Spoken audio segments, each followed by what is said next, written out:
Hari lamaran Andi berubah menjadi neraka dalam hitungan menit. Begitu motor butut ayahnya masuk ke halaman rumah mewah, Ibu Ratna sudah melotot. "Motor apa itu? Bawa ke belakang. Jangan kotori halaman rumahku." Andi masih berusaha tersenyum. Tapi Ibu Ratna belum selesai. Ia mengerutkan hidung. "Bau apa ini? Kalian mandi tidak sih?" Para tamu tertawa. "Slamet," ayah Andi mengulurkan tangan untuk bersalaman. Ibu Ratna menepisnya. "Jangan pegang saya. Baju saya mahal." Mariam, ibu Andi, mencoba berkata sopan. "Ibu, kami datang dari jauh." Ibu Ratna memotong kasar. "Diam, saya tidak perlu penjelasan dari tukang gorengan." "Belum cukup." Ibu Ratna berteriak di depan 100 tamu undangan. "Ruang tamu sudah penuh dengan tamu VVIP. Bawa orang tuamu makan di dapur. Di sana ada kursi plastik. Lumayan untuk orang kaya kalian." Slamet tertunduk. Maria menangis. Tamu-tamu bersorak sinis. Ratna tertawa bangga. Ia pikir ia menang. Tapi Ratna lupa satu hal. Rumah mewah yang ia banggakan itu dibeli oleh ayah Andi, Slamet, mandor proyek yang 15 tahun lalu ia tipu. Dan kini, Slamet sudah menyiapkan surat di sakunya. Rumah itu akan segera kembali ke tangan pemilik sahnya. Ini bukan balas dendam. Ini eksekusi. Jangan kemana-mana. Karena Ratna akan menyesal setiap kata yang keluar dari mulutnya hari itu. Sebelum mulai ceritanya, coba tuliskan asal daerah kalian dari mana saat menonton video ini. Dan jangan lupa untuk like dan subscribe, agar channel ini semakin berkembang dan membagikan kisah-kisah menarik lainnya. Sekarang mari kita mulai ceritanya.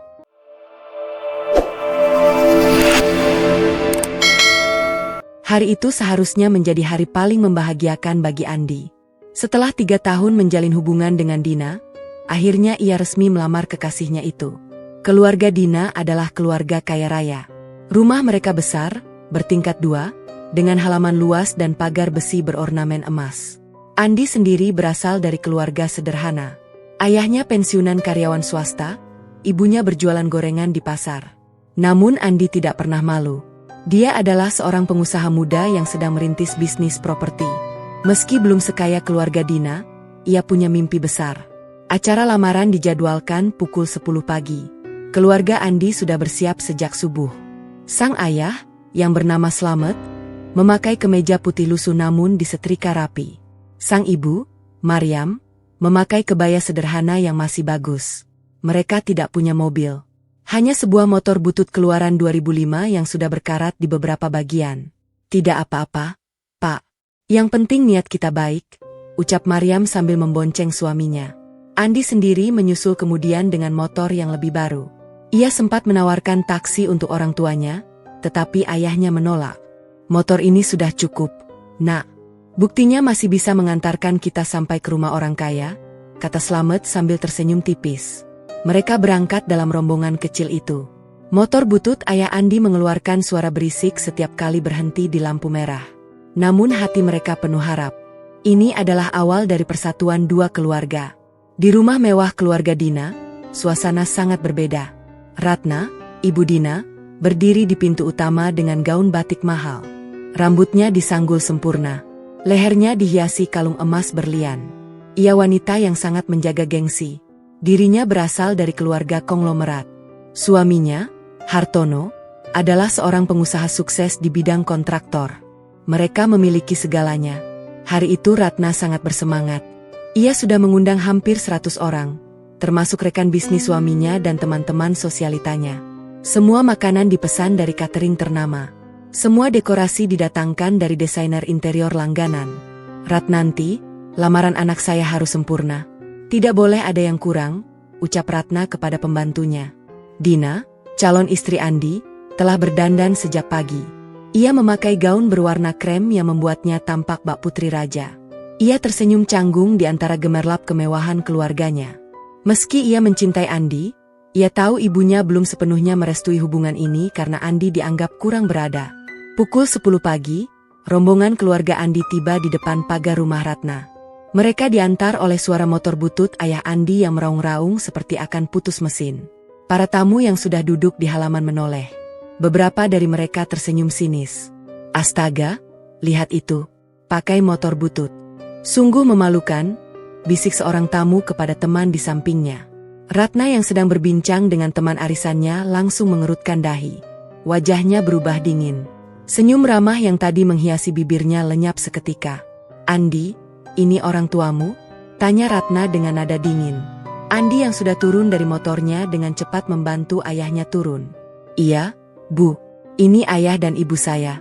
Mereka sangat antusias datang ke acara ini," jawab Andi. Slamet dan Maria mengulurkan tangan untuk berjabat. Slamet tersenyum ramah. "Selamat pagi, Bu. Maaf, kami tidak punya mobil." "Semoga ibu tidak keberatan dengan penampilan sederhana kami," ucap Slamet. Ratna tidak menyambut uluran tangan itu. Ia hanya melirik dari ujung kepala hingga ujung kaki Slamet dan Maryam. Pakaian mereka yang lusuh, sepatu yang sudah pudar, dan tentu saja motor butut yang masih mengeluarkan asap di halaman. Wajah Maryam mulai memerah menahan malu. Slamet menggenggam tangan istrinya erat-erat. Andi berdiri di samping orang tuanya dengan dada yang semakin sesak. Ia belum tahu bahwa ini baru awal dari penderitaan yang akan dialami keluarganya hari itu. Ratna berbalik dan berjalan masuk ke dalam rumah tanpa mengajak Slamet dan Maria mengikuti. Ia memberi isyarat kepada Andi untuk mendekat. Dengan suara pelan namun menusuk, Ratna mulai melontarkan kata-kata yang akan membekas seumur hidup bagi Andi. "Andi, saya sudah bilang berkali-kali. Kita ini keluarga terhormat. Kita tidak bisa dicampur adukan dengan orang-orang seperti itu," ucap Ratna. Andi terdiam. Jantungnya berdegup kencang. Ia belum bisa membayangkan bahwa hari yang seharusnya indah akan berubah menjadi mimpi buruk dalam hitungan menit. Ratna terus melanjutkan ucapannya dengan nada yang semakin tajam. Ia tidak peduli bahwa beberapa tamu mulai memperhatikan percakapan mereka dari kejauhan. "Lihat mereka. Baju lusuh, motor butut, bau asap knalpot di mana-mana. Ini pesta lamaran anak saya. Tamu kami semua dari kalangan pejabat dan pengusaha. Saya malu kalau sampai mereka melihat besan saya seperti pengemis," ucap Ratna dengan suara yang sengaja ia kerasakan. Andi mencoba menjaga kesabaran. Ia menarik napas panjang lalu menjawab dengan suara yang berusaha ia tenangkan. "Bu, mereka orang tua saya. Saya tidak bisa memilih orang tua. Mereka sudah berusaha tampil rapi. Mereka datang dengan niat baik untuk merestui hubungan saya dengan Dina." Ratna nyengir sinis. Matanya menyipit menatap Andi dari ujung kepala hingga ujung kaki. "Tampil rapi? Rapi bagi siapa? Bagi tukang beca? Kalau memang mereka sayang sama kamu, setidaknya mereka bisa pinjam mobil tetangga atau beli baju yang pantas. Ini bukan soal memilih keluarga. Ini soal menghargai orang lain. Tapi lihatlah mereka. Mereka tidak punya rasa hormat sama sekali," kata Ratna. Dari dalam ruang tamu, terdengar tawa kecil dari beberapa tamu yang ikut mendengar percakapan itu. Mereka adalah teman-teman arisan Ratna yang selalu setia memuji setiap kemewahan yang ia pamerkan. Kini mereka ikut menertawakan keluarga Andi yang datang dengan motor butut dan pakaian sederhana. Slamet dan Maryam yang masih berdiri di dekat pintu mulai merasa tidak nyaman. Mereka bisa mendengar suara Ratna meski tidak sepenuhnya jelas.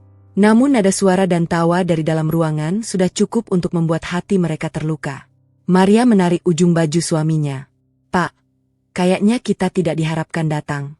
Ayo kita pulang saja," bisik Maryam dengan suara bergetar. Slamet menggenggam tangan istrinya dengan erat. "Tidak, Bu, kita di sini untuk Andi. Jangan mundur. Biarkan apapun yang terjadi, kita hadapi bersama. Yang penting niat kita baik," jawab Slamet dengan suara pelan namun tegas. Dina yang berada di dalam rumah mendengar keributan dari kejauhan. Ia segera berjalan menuju pintu utama. Wajahnya pucat pasi saat melihat ibunya sedang berbicara dengan Andi di sudut halaman. Dina tahu persis apa yang sedang terjadi. Ia tahu ibunya sedang melontarkan kata-kata kasar kepada Andi. Namun ia tidak berani mendekat. Ia hanya bisa berdiri di ambang pintu dengan hati yang hancur. Hartono, ayah Dina, juga mulai mendekati kerumunan. Ia tersenyum canggung kepada para tamu yang mulai berbisik-bisik. Ia mencoba menenangkan suasana dengan menyapa beberapa rekannya. Namun matanya terus mengawasi istrinya yang sedang berbicara dengan Andi. Hartono sebenarnya tidak setuju dengan sikap Ratna. Tapi ia terlalu lemah untuk menegur istrinya di depan umum. Ia hanya bisa diam dan berharap semuanya segera berlalu. Ratna keluar kembali ke halaman. Kali ini ia berbicara dengan suara yang cukup keras agar semua tamu mendengar. Ia ingin menunjukkan bahwa ia berkuasa di rumah ini. Ia ingin semua orang tahu bahwa ia tidak akan mentolerir siapapun yang dianggapnya rendahan. Ibu dan Bapak besan, ucap Ratna dengan nada sinis sambil menunjuk ke arah Slamet dan Maryam. Karena ruang tamu utama sudah penuh dengan tamu VVIP, mohon maaf, Bapak dan Ibu bisa menunggu di bagian belakang. Di dekat dapur saja. Di sana kan ada kursi plastik. Lumayanlah untuk orang-orang seperti Bapak. Slamet terkejut mendengar ucapan itu. Wajahnya yang semula tegar kini mulai memerah. Matanya berkaca-kaca, namun ia tahan agar tidak menangis di depan banyak orang. Maryam sudah tidak bisa menahan diri. Air matanya jatuh perlahan membasahi pipinya yang sudah mulai keriput. Di dapur, Bu? Tanya Slamet dengan suara yang nyaris tidak terdengar. Ratna mengangkat alis dengan gaya angkuh. Iya, di dapur. Bukankah di sana tempat yang pantas untuk orang-orang seperti Bapak? Atau Bapak keberatan? Bapak pikir rumah mewah ini adalah rumah kontrakan kampung? Kalau tidak suka, silakan pulang. Tidak ada yang memaksa kalian datang ke sini, ucap Ratna dengan sinis. Dari kerumunan tamu, terdengar bisik-bisik dan tawa tertahan. Beberapa teman arisan Ratna menutup mulut dengan kipas sambil tersenyum miring. Ada pula yang menggeleng-gelengkan kepala dengan ekspresi kasihan. Namun tidak satupun dari mereka yang bersuara membela keluarga Andi. Semua hanya menjadi penonton yang menikmati tontonan penghinaan di depan mata mereka. Andi yang mendengar ucapan Ratna langsung melangkah maju. Wajahnya merah pada menahan amarah yang hampir meledak. Bu Ratna, ini tidak pantas. Mereka orang tua saya. Mereka datang dengan niat baik untuk merestui hubungan saya dengan Dina. Bukan untuk dihina seperti ini, ucap Andi dengan suara bergetar. Ratna memotong ucapan Andi dengan cepat. Niat baik? Kalau niat baik, minimal datang pakai mobil lah, Andi. Ini bukan pasar malam. Ini acara keluarga terhormat. Saya tidak mau rumah mewah ini diinjak oleh orang-orang yang tidak tahu adat dan tidak punya harga diri, kata Ratna dengan suara semakin tinggi. Slamet yang melihat anaknya hampir kehilangan kesabaran segera menarik lengan Andi. Sudahlah, Nak. Ayah dan Ibu tidak apa-apa di belakang. Jangan buat keributan. Ini hari baik untuk kamu dan Dina. Ayah dan Ibu rela melakukan apapun demi kebahagiaanmu, ucap Slamet dengan suara lirih. Andi menatap ayahnya dengan mata berkaca-kaca. Tidak, Ayah. Andi tidak bisa membiarkan ayah dan ibu diperlakukan seperti ini. Kalian tidak pantas dihina. Kalian orang tua yang baik. Kalian tidak pernah merendahkan siapapun meskipun kalian miskin. Andi tidak akan diam, ucap Andi tegas. Ratna mendengus kesal. Dia berkaca pinggang di depan Andi. Jangan banyak gaya, Andi. Kalau tidak suka, silakan pergi. Bawa orang tuamu dan motor butut itu. Rumah ini tidak butuh orang macam kalian. Lagi pula, tanpa kalian acara ini akan jauh lebih berkelas. Dina masih bisa mendapat laki-laki yang jauh lebih pantas dari kamu, ucap Ratna. Dina yang mendengar ucapan ibunya dari kejauhan berlari mendekat. Wajahnya pucat pasi, matanya sembab karena menahan tangis. Ibu, jangan seperti itu. Mereka tamu kita. Andi orang yang baik. Ibu tidak boleh berkata seperti itu, ucap Dina dengan suara bergetar. Ratna menoleh ke arah putrinya dengan tatapan tajam. Diam, Dina. Ibu tahu apa yang terbaik untukmu. Jangan campuri urusan orang dewasa. Lebih baik kamu masuk ke dalam dan jaga muka. Jangan mempermalukan keluarga kita di depan tamu-tamu penting, bentak Ratna. Dina menunduk. Ia tidak berani melawan ibunya. Ia hanya bisa diam dan menangis di tempatnya berdiri. Andi melihat Dina yang tidak berbuat apa-apa. Hatinya hancur. Ia berharap Dina setidaknya berani membelanya. Tapi harapan itu pupus sudah. Wajah Andi berubah dingin. Ia menarik napas panjang. Keputusannya telah bulat. Tidak ada lagi yang bisa memperbaiki hari ini. Baiklah, Bu Ratna. Kami akan pergi. Tapi ingatlah, apa yang Ibu lakukan hari ini tidak akan Ibu lupakan. Suatu hari nanti, Ibu akan merasakan sendiri bagaimana rasanya dihina dan direndahkan. Suatu hari nanti, Ibu akan menyesali setiap kata yang keluar dari mulut Ibu hari ini, ucap Andi dengan suara tenang namun penuh makna. Andi kemudian berbalik, merangkul pundak ayah dan ibunya. Ayah, Ibu, ayo kita pulang. Tempat ini tidak pantas untuk orang baik seperti kalian, ucap Andi sambil menuntun orang tuanya menuju motor butut yang masih terparkir di halaman. Slamet dan Maryam hanya bisa mengangguk pasrah. Mereka melangkah gontai mengikuti putra mereka. Air mata Maryam terus mengalir. Slamet menggigit bibirnya menahan sakit hati yang luar biasa. Dari pintu utama, Dina berteriak memanggil Andi. "Andi, tunggu. Jangan pergi. Aku minta maaf. Aku mohon." "Andi," teriak Dina sambil menangis. Andi menoleh sejenak. Matanya bertemu dengan mata Dina. Ada cinta yang tersisa. Ada juga kekecewaan yang mendalam. "Maaf, Dina. Aku tidak bisa melanjutkan ini. Aku tidak bisa menikah dengan wanita yang keluarganya merendahkan orang tuaku. Aku tidak bisa hidup dengan bayang-bayang penghinaan ini selamanya," ucap Andi. Andi kemudian membanting pintu motor dan duduk di belakang ayahnya. Motor butut itu dinyalakan kembali. Suaranya meraung-raung memecah kesunyian yang tiba-tiba menyelimuti halaman. Seperti nyanyian perpisahan yang mengharukan. Ratna berdiri di pintu utama dengan tangan dilipat di dada. Wajahnya penuh kemenangan. "Pergi saja, keluarga miskin. Rumah ini tidak butuh orang macam kalian. Jangan pernah kembali lagi," teriak Ratna di sela-sela suara mesin motor. Motor butut itu perlahan meninggalkan halaman rumah mewah. Slamet mengendarai dengan tenang meski hatinya hancur. Mariam terus menangis di boncengan suaminya. Andi yang duduk di belakang motor keduanya hanya bisa diam. Wajahnya dingin. Tidak ada amarah yang meledak-ledak di permukaan. Tapi di dalam hatinya, api sedang menyala. Di belakang mereka, Dina jatuh terduduk di pintu utama. Ia menangis histeris sambil memanggil nama Andi. Tapi Andi tidak menoleh lagi. Ia terus melaju menjauh. Menjauh dari rumah mewah yang penuh kesombongan. Menjauh dari wanita yang ia cintai tapi tidak berani membelanya. Menjauh dari semua kepalsuan yang selama ini ia coba abaikan. Ratna menghampiri putrinya yang sedang menangis. "Bangun, Dina. Jangan menangisi orang yang tidak pantas untukmu. Ibu akan cari jodoh yang lebih baik. Yang kaya. Yang punya mobil mewah. Yang tidak bikin malu keluarga kita," ucap Ratna sambil menarik tangan Dina. Dina melepaskan genggaman ibunya. "Tidak, Bu. Ibu tidak mengerti. Andi adalah orang yang baik. Ibu sudah merendahkannya. Ibu sudah merendahkan orang tuanya. Ibu sudah membuat kami berdua hancur karena kesombongan ibu," ucap Dina dengan suara parau. Ratna melotot. "Berani kamu bicara seperti itu pada ibumu? Masuk sekarang juga. Jangan mempermalukan keluarga kita di depan tamu-tamu," bentak Ratna. Hartono yang melihat keributan itu dari kejauhan hanya bisa menghela napas. Ia ingin menegur istrinya, tapi ia tidak punya keberanian. Ia hanya diam dan membiarkan semua terjadi. Di dalam hatinya, Hartono berkata, "Ratna, kamu terlalu sombong. Suatu hari nanti, kamu akan menyesal.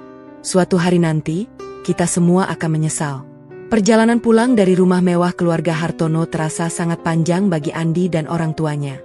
Motor butut yang dikendarai Slamet melaju pelan di tengah jalanan kota yang mulai padat.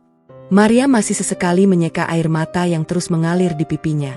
Andi yang mengendarai motor di belakang mereka hanya bisa diam, menahan gejolak amarah yang membakar dadanya.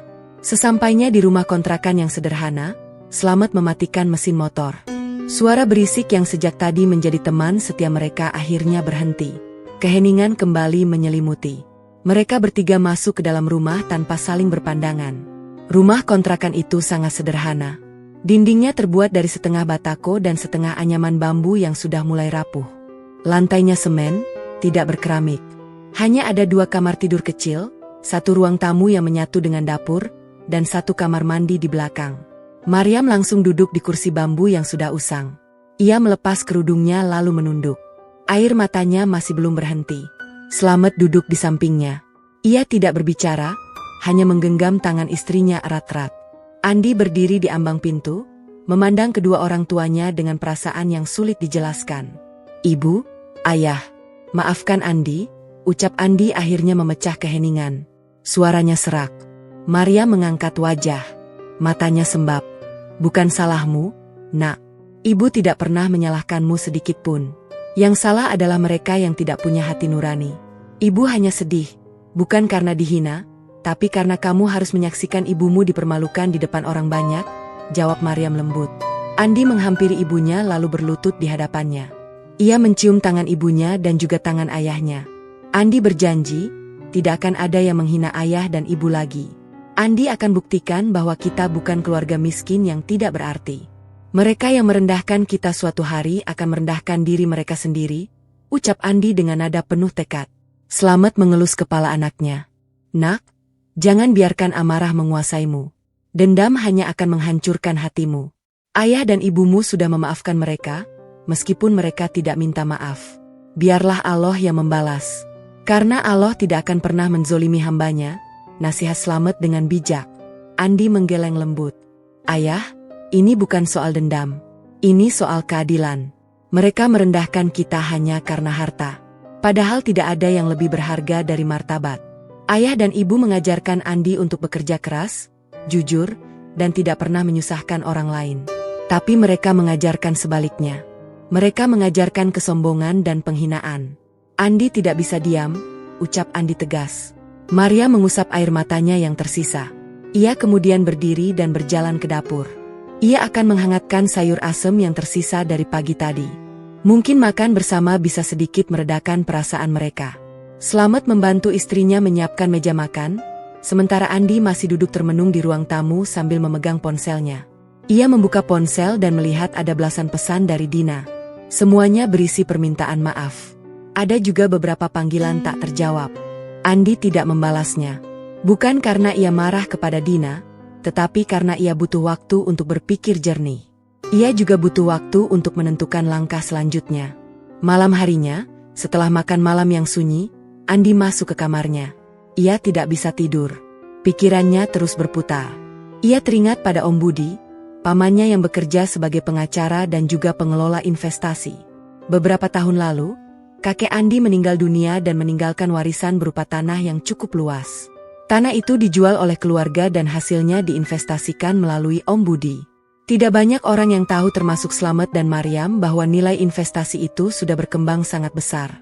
Hanya Andi dan Om Budi yang memegang kendali penuh. Andi mengambil ponselnya. Ia mencari nomor Om Budi dan mengirimkan satu pesan singkat. Om, besok Andi mau ketemu. Ada hal penting yang harus Andi bicarakan. Pesan itu dibalas dalam hitungan menit. Baik, Andi. Jam 9 pagi di kantor Om ya. Andi meletakkan ponselnya. Matanya menatap langit-langit kamar yang gelap. Dalam hatinya ia berkata, Ibu Ratna, kau tidak tahu siapa sebenarnya yang kau usir dari rumahmu hari ini. Kau kira keluarga ini miskin selamanya. Kau kira motor butut itu adalah lambang kemiskinan. Tapi kau lupa, penampilan tidak pernah mencerminkan isi. Dan Allah tidak pernah tidur. Ia memejamkan mata. Bayangan wajah ibunya yang menangis terlihat jelas di pelupuk matanya. Bayangan ayahnya yang tertunduk malu saat disuruh pergi ke dapur juga masih menghantuinya. Andi menggenggam erat selimutnya. Malam itu ia tidak benar-benar tidur.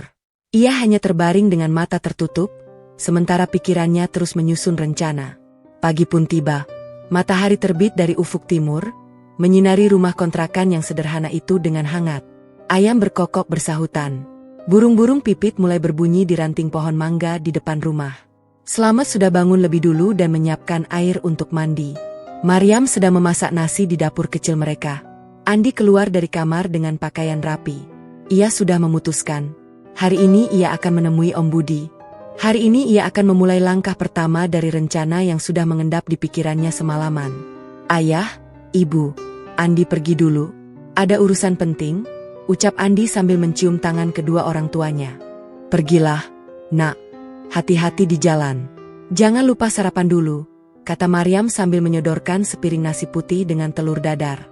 Andi makan dengan lahap meski hatinya sesak. Setelah selesai, ia pamit dan keluar rumah. Motor miliknya dinyalakan. Suaranya tidak seberapa dibanding motor butut ayahnya. Ia melaju perlahan meninggalkan gang sempit, menuju kantor Om Budi yang berada di pusat kota. Perjalanan menuju kantor Om Budi memakan waktu sekitar 40 menit. Sepanjang jalan, ia terus memikirkan apa yang akan ia katakan. Ia harus meyakinkan Om Budi untuk mendukung rencananya. Bukan untuk balas dendam dalam arti jahat, tetapi untuk menegakkan keadilan. Karena keluarga Hartono, terutama Ratna, perlu belajar bahwa kesombongan tidak akan pernah berbuah manis. Kantor Om Budi berada di lantai 10 sebuah gedung perkantoran di pusat kota. Tidak terlalu megah, tapi cukup representatif. Begitu Andi masuk, resepsionis langsung mengenalinya. Selamat pagi, Mas Andi. Om Budi sudah menunggu di dalam, ucap resepsionis itu ramah. Andi mengangguk lalu melangkah menuju ruangan Om Budi. Ia mengetuk pintu 2 kali sebelum akhirnya membukanya. Om Budi, Seorang pria parubaya dengan kacamata tebal dan rambut yang mulai beruban, tersenyum melihat keponakannya masuk. "Andi, ada apa gerangan? Ceritakan semuanya," ucap Om Budi sambil mempersilakan Andi duduk di kursi di hadapannya. Andi duduk. Ia menarik napas panjang lalu mulai bercerita. Ia menceritakan semua yang terjadi kemarin. Tentang pesta lamaran, tentang penghinaan, tentang ibunya yang menangis, dan tentang ayahnya yang diam tertunduk malu. Ia menceritakan semuanya tanpa meledak-ledak, tapi dengan nada yang penuh ketegasan. Om Budi mendengarkan dengan saksama. Wajahnya berubah dari serius menjadi tegang. Ketika Andi selesai bercerita, Om Budi menghela napas panjang. "Jadi mereka belum tahu siapa kamu sebenarnya?" kata Om Budi setengah bertanya. Andi menggeleng. "Belum, Om. Mereka pikir kami keluarga miskin yang tidak punya apa-apa. Mereka tidak tahu bahwa tanah peninggalan kakek dulu sudah berkembang menjadi aset yang sangat besar. Mereka tidak tahu bahwa Om mengelola investasi itu dengan sangat baik. Mereka tidak tahu bahwa aku sebenarnya sudah bisa membeli rumah yang lebih besar dari rumah mereka," ucap Andi. Om Budi mengangguk. "Lalu apa rencanamu, Andi?" ucap Om Budi penasaran. Andi menatap mata pamannya. "Om, aku ingin mereka belajar. Aku tidak ingin membalas dendam dengan kekerasan. Aku ingin mereka merasakan sendiri apa artinya dihancurkan oleh kesombongan mereka. Aku ingin mengambil apa yang selama ini mereka banggakan. Aku ingin rumah itu menjadi milikku," ucap Andi tegas. Om Budi terdiam sejenak. Ia merenungkan kata-kata keponakannya. Kemudian ia tersenyum. "Baiklah, Andi. Om akan bantu. Tapi ingat, jangan sampai niat baikmu berubah menjadi dendam buta. Kita lakukan ini dengan cara yang benar. Lewat jalur hukum. Lewat bisnis. Biarkan mereka terjungkal oleh kesalahan mereka sendiri," ucap Om Budi. Andi mengangguk. "Terima kasih, Om." "Andi tidak akan menyanyiakan kepercayaan Om," ucap Andi. Pertemuan itu berlangsung cukup lama. Mereka membahas berbagai kemungkinan, strategi, dan langkah awal yang harus diambil. Om Budi menunjukkan data-data tentang perusahaan Hartono yang ia kumpulkan secara diam-diam. Ternyata perusahaan kontraktor milik keluarga Hartono tidak sekuat yang terlihat. Banyak utang yang ditutupi dengan gaya hidup mewah. Banyak proyek yang bermasalah karena pengelolaan yang buruk. Andi melihat semua data itu dengan mata berbinar. Ini adalah awal dari sebuah perjalanan panjang. Perjalanan yang akan mengubah hidupnya dan hidup keluarga Hartono selamanya. 3 bulan telah berlalu sejak hari penghinaan di rumah mewah keluarga Hartono. 3 bulan yang terasa sangat panjang bagi Andi. Bukan karena kesedihan, tetapi karena kesibukan yang luar biasa. Setiap hari ia bangun sebelum subuh dan pulang setelah maghrib. Ia bertemu dengan banyak orang, menghadiri berbagai pertemuan, dan mempelajari seluk-beluk perusahaan kontraktor milik Hartono. Om Budi menjadi mitra paling setia dalam rencana ini. Setiap malam, Andi dan Om Budi bertemu di kantor kecil mereka untuk membahas perkembangan terbaru. Data demi data dikumpulkan. Bukti demi bukti dihimpun. Tim investigasi swasta bekerja tanpa lelah mengikuti setiap gerak-gerik keluarga Hartono, terutama Ratna yang terus hidup dalam kesombongan tanpa sadar sedang diawasi. Ayah dan ibu Andi tidak tahu banyak tentang apa yang sedang dilakukan anaknya. Mereka hanya melihat Andi semakin jarang di rumah. Tapi mereka percaya bahwa Andi sedang berusaha membangun masa depannya. Slamet bahkan sering berdoa untuk kesuksesan anaknya tanpa tahu bahwa doa itu akan segera terjawab dengan cara yang sangat dramatis. Sementara itu, hubungan Andi dengan Dina benar-benar putus. Setelah kejadian itu, Andi tidak pernah lagi menghubungi Dina. Tidak membalas pesan, tidak menjawab panggilan. Dina datang ke rumah kontrakan Andi beberapa kali, tapi Andi selalu meminta ibunya untuk berkata bahwa ia sedang tidak ada di rumah. Bukan karena Andi benci, tetapi karena ia tahu bahwa untuk melakukan apa yang harus ia lakukan, ia tidak bisa terikat emosi dengan Dina. Dina sangat terpukul. Rambutnya yang dulu indah kini tampak kusut. Matanya selalu sembab karena menangis setiap malam. Ratna justru senang dengan situasi ini. "Baguslah kalau Andi tidak mau datang lagi. Aku tidak mau punya menantu miskin," kata Ratna suatu sore saat melihat Dina menangis di kamar. Hartono yang mendengar itu hanya menggeleng. Ia mulai merasa ada yang tidak beres dengan kondisi keuangannya. Beberapa proyek mulai bermasalah. Klien-klien lamanya tiba-tiba memutuskan kontrak. Bank yang biasa memberinya pinjaman mulai ragu-ragu. Hartono tidak tahu bahwa semua itu adalah bagian dari rencana besar yang sedang disusun oleh Andi dan Om Budi. Di sebuah ruang rapat kecil di lantai 10 gedung perkantoran pusat kota, Andi duduk bersama Om Budi dan 2 orang pengacara senior. Di atas meja terbentang puluhan dokumen. Semuanya adalah bukti tentang kelemahan perusahaan Hartono. Utang yang menumpuk, proyek bermasalah, jaminan yang tidak jelas, hingga indikasi manipulasi laporan keuangan. Om Budi, kita sudah punya cukup bukti untuk memulai langkah pertama, ucap Andi dengan suara tenang. Matanya menatap dokumen-dokumen itu dengan penuh perhitungan. Om Budi mengangguk. Benar, Andi, tapi kita tidak akan bergerak terburu-buru. Biarkan mereka makin terjerat.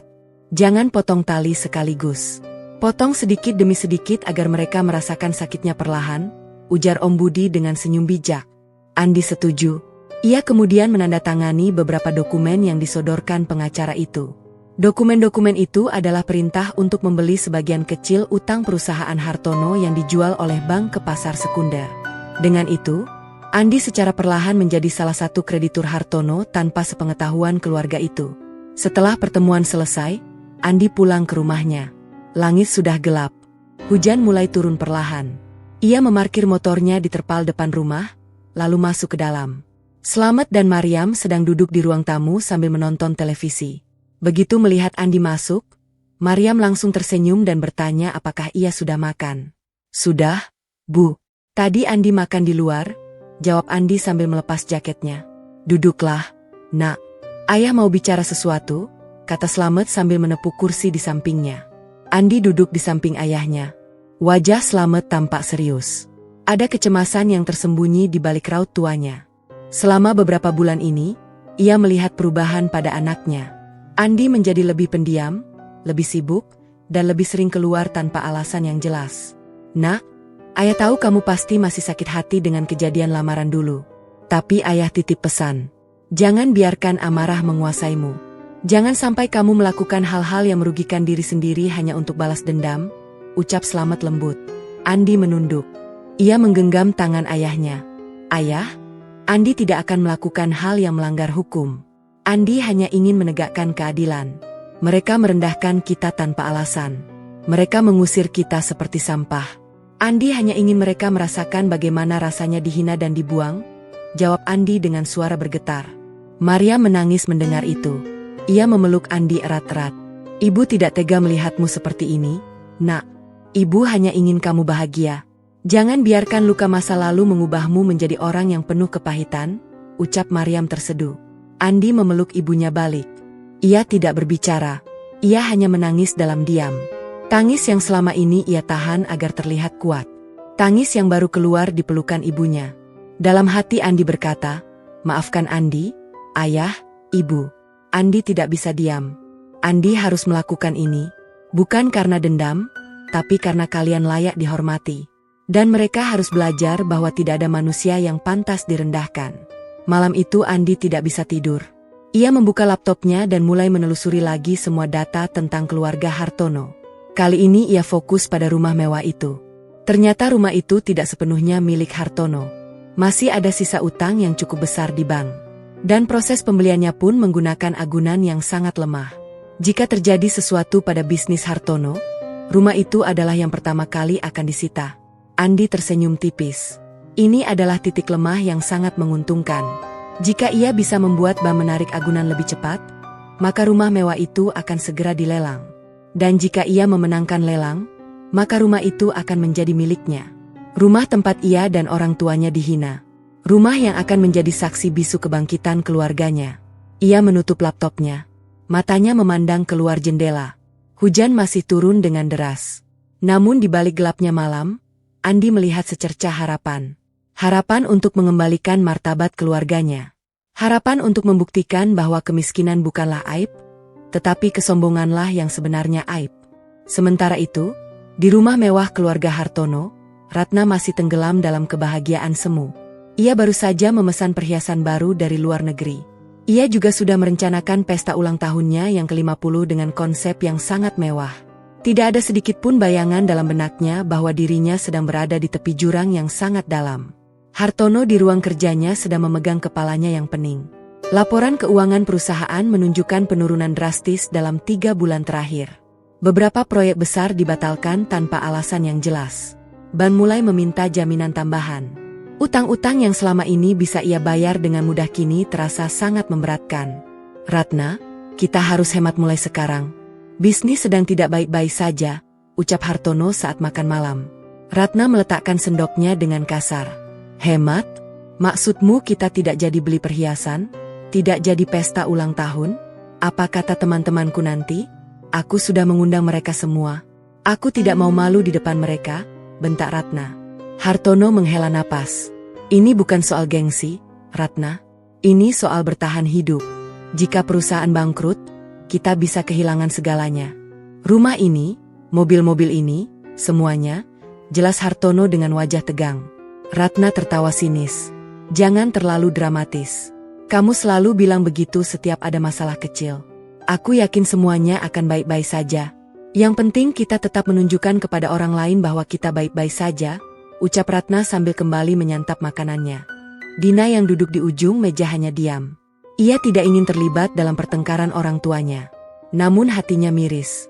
Ibunya terlalu sibuk menjaga penampilan di depan orang lain hingga lupa bahwa di belakang layar, segalanya sedang hancur perlahan. Malam itu Dina mengirim pesan singkat kepada Andi. Andi, aku rindu. Maafkan ibuku. Maafkan aku yang tidak berani membela kalian saat itu. Andi, dimanapun kamu sekarang, aku berharap kamu bahagia. Pesan itu dibaca oleh Andi beberapa jam kemudian. Andi menatap layar ponselnya cukup lama.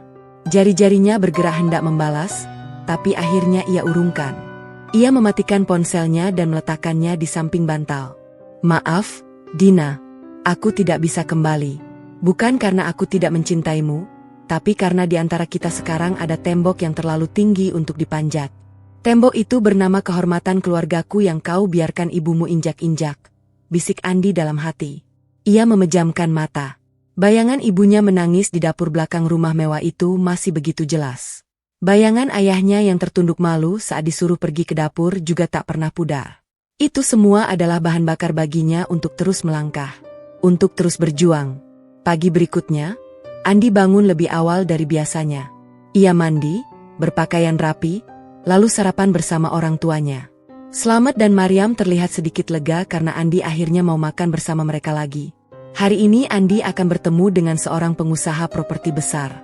Seorang mitra potensial yang bisa membantu mempercepat rencana Andi. Om Budi sudah mengatur pertemuan itu beberapa minggu lalu. Ini adalah langkah besar.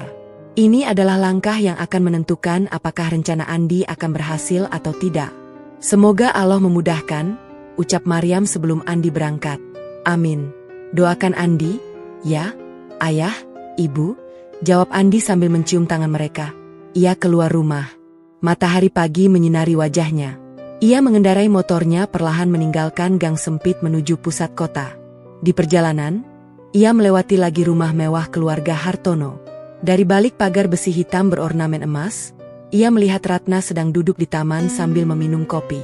Wajahnya tampak santai. Tidak ada beban. Tidak ada rasa bersalah. Andi tersenyum dingin. Nikmati dulu semuanya, Bu Ratna. Karena sebentar lagi, semua ini akan berakhir. Rumah yang ibu banggakan ini akan berganti pemilik. Dan ibu akan merasakan sendiri bagaimana rasanya diusir dari rumah yang ibu cintai, bisik Andi dalam hati. Ia menginjak gas dan melaju meninggalkan rumah itu. Di belakangnya, Ratna tidak menyadari bahwa dirinya sedang diawasi. Ia tidak menyadari bahwa panggung kesombongannya sedang disiapkan untuk dirobohkan. Ia terlalu asyik dengan dunianya sendiri. Dunia yang penuh dengan gemerlap palsu. 8 bulan telah berlalu sejak penghinaan di rumah mewah keluarga Hartono. 8 bulan yang penuh dengan perhitungan dan strategi bagi Andi. Bisnis propertinya berkembang pesat. Om Budi membantunya mengelola investasi dengan sangat cermat. Kini Andi tidak hanya memiliki satu perusahaan properti, tetapi 3 cabang yang tersebar di kota-kota besar. Namun semua keberhasilan itu ia rahasiakan dari keluarga Hartono. Ia ingin kejutan besar di waktu yang tepat. Slamet dan Mariam mulai melihat perubahan pada anak mereka. Andi tidak hanya sibuk, tetapi juga terlihat lebih tenang dan percaya diri. Ia sering membawa pulang oleh-oleh untuk orang tuanya. Kadang baju baru, kadang makanan mahal yang tidak pernah mereka bayangkan bisa mereka cicipi. Slamet mulai curiga. Ia bertanya kepada Andi dari mana uang itu berasal. Andi hanya tersenyum dan menjawab bahwa rezeki dari usahanya mulai membuahkan hasil. Nak, Ayah tidak perlu kamu belikan barang-barang mewah. Ayah dan ibumu cukup dengan yang sederhana. Ucap Slamet suatu malam saat Andi membawa pulang sebuah kue ulang tahun yang besar untuk Maryam. Andi menggeleng. Ayah, ini bentuk terima kasih Andi. Ayah dan ibu sudah bekerja keras membesarkan Andi tanpa mengeluh. Kini giliran Andi yang membahagiakan ayah dan ibu, ucap Andi sambil memeluk ayahnya. Maryam menangis haru. Ia tidak menyangka anak semata wayangnya bisa menjadi sehebat ini. Ibu bangga, nak. Ibu sangat bangga, ucap Maryam. Sementara itu, keluarga Hartono terus dilanda masalah. Perusahaan kontraktor Hartono Praktis berhenti beroperasi. Semua proyek batal. Karyawan-karyawannya di PHK satu persatu. Klien-kliennya beralih ke perusahaan lain. Hutang menumpuk di mana-mana. Bank mulai mengirim surat peringatan untuk menarik agunan. Ratna yang dulu sangat angkuh kini mulai merasakan tekanan. Teman-teman arisannya mulai menjauh. Undangan pesta tidak lagi ia terima. Status media sosialnya tidak ada yang membalas. Dunia yang dulu ia banggakan kini runtuh dalam pelan namun pasti. Hartono, apa yang sebenarnya terjadi? Kenapa semua proyek batal? Kenapa bank mulai menekan kita? Apakah ada yang sengaja melakukan ini? Tanya Ratna suatu malam dengan nada panik. Hartono menghela napas panjang. Ia duduk di kursi ruang tamunya yang mulai terasa asing karena hampir semua perabotan mewah sudah ia jual. Aku juga tidak tahu, Ratna. Semua terjadi begitu cepat. Seperti ada badai yang sengaja diarahkan ke rumah kita, jawab Hartono dengan wajah letih. Ratna tidak terima. Ia menelepon satu persatu teman bisnis Hartono. Namun tidak ada yang mau membantu. Beberapa bahkan tidak mengangkat teleponnya. Ratna menangis marah. Ia merasa dikhianati oleh orang-orang yang dulu selalu memujinya. Di tengah keputusasaannya, Ratna teringat pada Andi. Ia mendengar kabar bahwa Andi sekarang sukses dalam bisnis properti. Mungkin Andi bisa membantu mereka. Tapi rasa gengsinya masih terlalu tinggi untuk meminta bantuan kepada pemuda yang keluarganya ia hina dulu. Dina yang melihat orang tuanya hancur setiap hari hanya bisa menangis. Ia bekerja lebih keras untuk membantu keuangan keluarga. Ia mengambil shift malam di butik tempatnya bekerja. Kadang ia juga menerima pesanan online untuk menjahit baju. Penghasilannya tidak seberapa, tapi setidaknya bisa untuk membeli beras dan lauk sederhana. Ibu, kita harus jual rumah ini.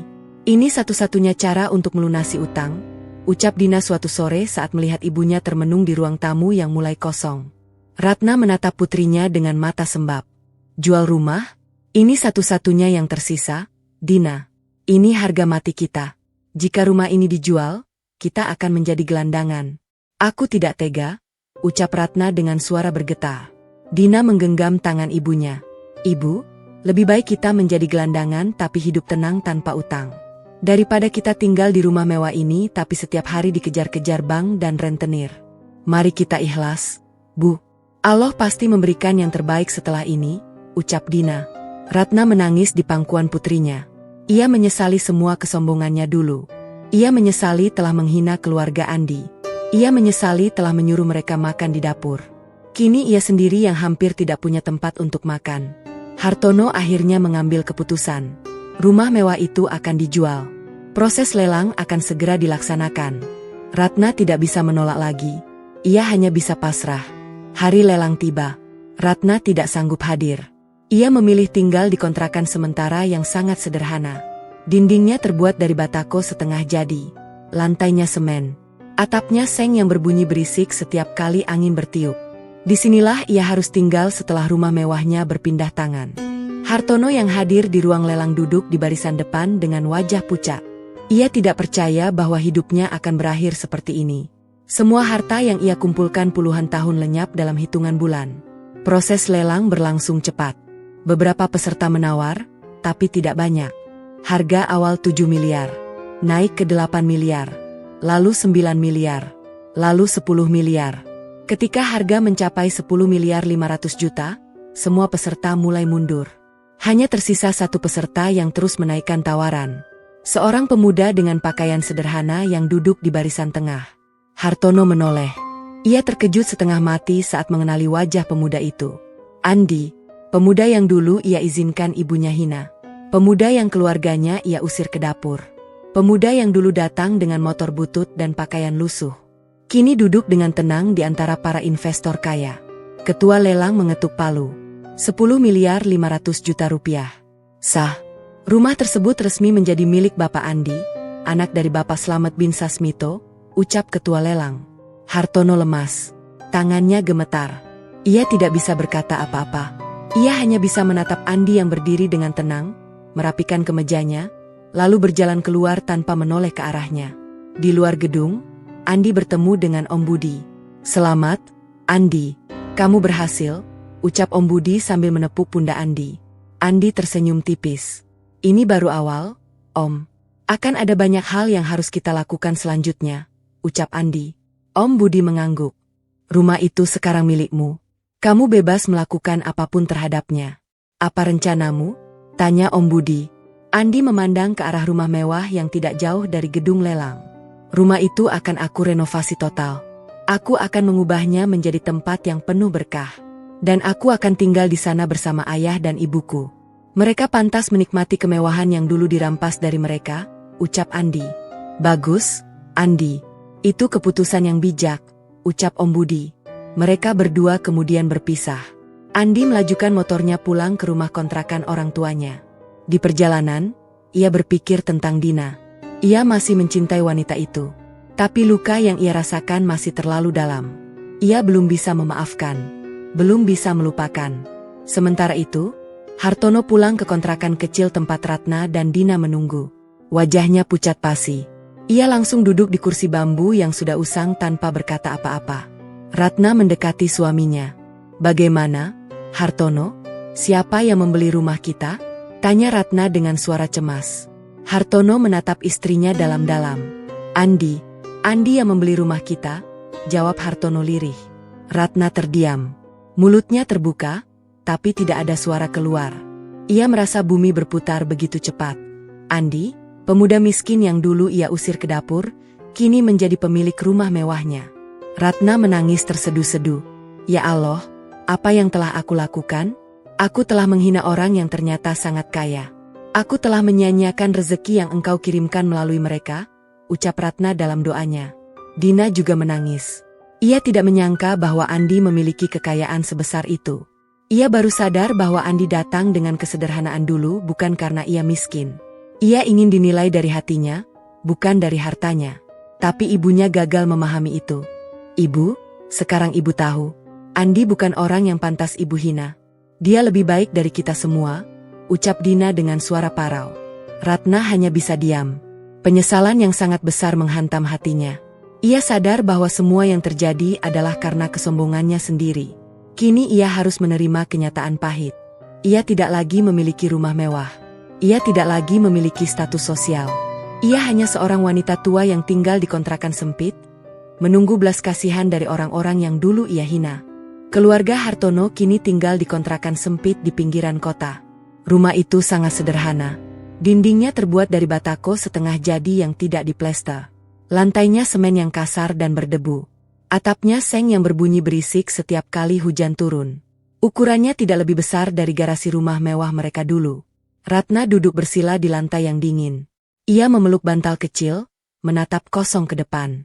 Pakaiannya yang dulu selalu rapi dan mahal kini hanya tinggal beberapa helai yang sudah pudar warnanya. Tidak ada lagi perhiasan melingkar di leher dan tangannya. Tidak ada lagi riasan tebal di wajahnya. Rambutnya yang dulu tersanggul sempurna kini terlihat kusut dan tidak terawat. Hartono duduk di samping istrinya. Pria itu sudah tidak memiliki semangat lagi. Usahanya bangkrut. Rumahnya hilang. Mobil-mobil mewahnya disita. Semua yang ia bangun selama puluhan tahun lenyap dalam hitungan bulan. Ia tidak lagi menyalahkan siapapun. Ia hanya pasrah dengan keadaan. Dina berusaha tegar. Ia membereskan barang-barang sisa yang berhasil mereka selamatkan dari rumah. Beberapa pakaian, peralatan makan seadanya, dan satu buah lemari kecil yang sudah usang. Ia menggantung pakaian ibunya di balok kayu yang berfungsi sebagai lemari darurat. Ia menyapu lantai yang berdebu. Ia menata dapur kecil dengan peralatan seadanya. Ia ingin keluarganya tetap bisa bertahan meski dalam keadaan yang sangat sulit. Ibu, sudah makan malam? Tanya Dina lembut. Ratna menggeleng pelan. Tidak, nak. Ibu tidak lapar, jawab Ratna dengan suara lirih. Dina menarik napas. Ibu harus makan. Ini sudah malam. Ibu belum makan sejak siang. Tubuh ibu akan sakit kalau terus begini, ucap Dina sambil berjalan ke dapur kecil. Ia membuka magicom tua yang berhasil mereka selamatkan dari rumah. Di dalamnya masih ada nasi sisa pagi tadi. Tidak banyak. Mungkin hanya cukup untuk 2 porsi.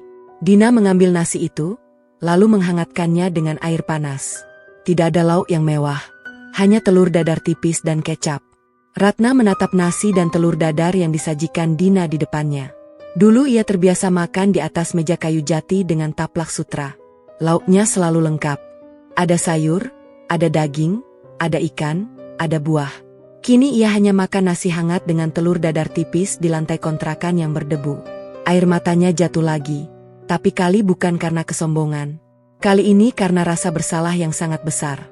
Dina, maafkan ibu, ucap Ratna tiba-tiba. Dina menoleh. Maafkan ibu untuk apa, Bu? Tanya Dina heran. Ratna meletakkan sendoknya.